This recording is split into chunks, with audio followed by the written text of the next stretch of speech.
que nos prévisions pour 2017 se sont réalisées et qu'est-ce qui nous attend en 2018? Voyons.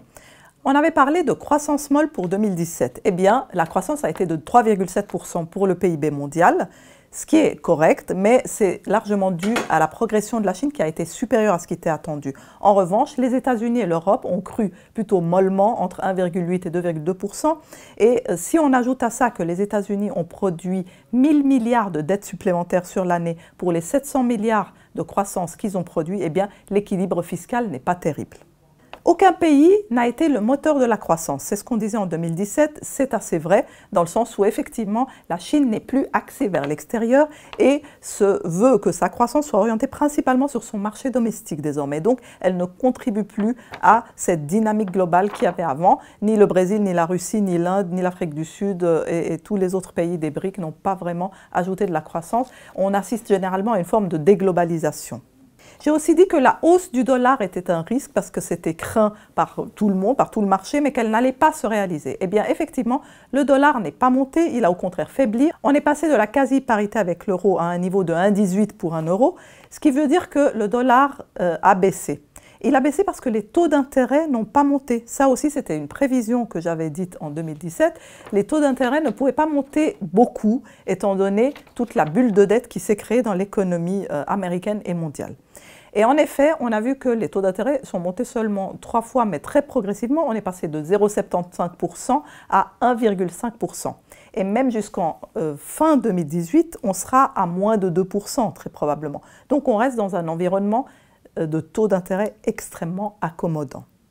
En fait, comme vous pouvez le voir, dans la plupart des pays développés, en réalité, les taux d'intérêt restent très très bas parce que, à cause de la bulle de dette et notamment le shadow banking qui a encore augmenté à plus de 90 000 milliards de dollars, eh bien, on ne peut pas vraiment remonter les taux d'intérêt. Le shadow banking, c'est cette dette qui est constituée de crédits non bancaires, faite de leasing, de prêts entre fonds financiers et entreprises, et qui échappe au monde réglementé des banques. La hausse du franc était aussi un risque en 2017 que j'avais mentionné, mais celle-ci ne s'est pas du tout réalisée. En effet, le franc s'est largement détendu et s'est stabilisé vers les 1,16, 1,17 contre un euro. Alors ça, c'est une très bonne nouvelle qui devrait perdurer en 2018 parce que les conditions aujourd'hui sont que l'euro a des bonnes chances de rester haut car les politiques accommodantes de la Banque centrale européenne se sont arrêtées et ne vont plus revenir comme avant. Ce sont les gouvernements maintenant qui doivent prendre les mesures de relance et la croissance semble bien redémarrer en Europe.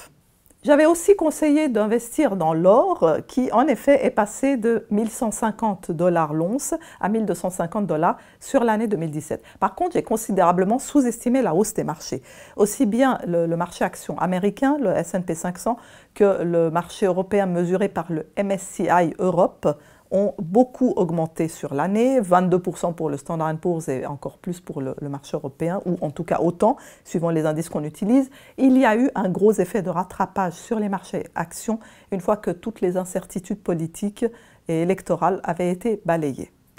Pour 2018, si les taux restent inférieurs à 2%, les conditions seront réunies pour que les marchés actions continuent de monter, d'autant que les épargnants sont obligés d'aller chercher du rendement sur les marchés car ils ne touchent rien sur les rendements des obligations. Le rendement de l'obligation de la Confédération à 10 ans, par exemple, est toujours inférieur à 0. Mais le point le plus important, c'est que la hausse des marchés, qu'elle soit forte ou modérée, se reflètera encore moins ou très peu sur les croissances des PIB. Parce que l'économie en elle-même n'a pas vraiment de moteur pour croître en 2018, étant donné que les salaires moyens progressent peu à cause d'une inflation officielle inexistante, étant donné que la croissance des bénéfices des entreprises sera modérée et qu'il faudra compter sur des baisses d'impôts, mais qu'il faut aussi prendre en compte un environnement global où les échanges commerciaux sont en ralentissement. Donc pour 2018, la hausse des marchés, qui a encore du potentiel à cause de taux d'intérêt très bas, ne reflètera pas les fondamentaux économiques qui seront beaucoup plus mous dans les pays développés. Donc dans cet environnement, on pourrait conseiller d'investir dans des secteurs spécifiques, par exemple ceux qui profitent de la disruption digitale. Ça va se faire aux dépens du secteur des détaillants qui ont déjà beaucoup souffert, notamment aux États-Unis en 2017. Dans la finance alternative aussi, qui fait partie de cette disruption digitale, c'est tous ces services web de leasing, de paiement en ligne, de prêts non bancaires et de collecte de dettes qui passent par des portails web. La technologie, en Asie, en Chine, la technologie chinoise via des fonds indiciels axés sur les grandes valeurs chinoises de la tech, ou plutôt, si on ne veut pas passer par une autoroute de l'investissement, on passe par des gérants spécialisés sur la Chine. L'immobilier est une alternative qui offre des rendements de plus de 5%, y compris en Europe, mais elle n'est pas vraiment une alternative décorrélée des marchés actions parce qu'ils dépendent aussi des taux d'intérêt, très largement.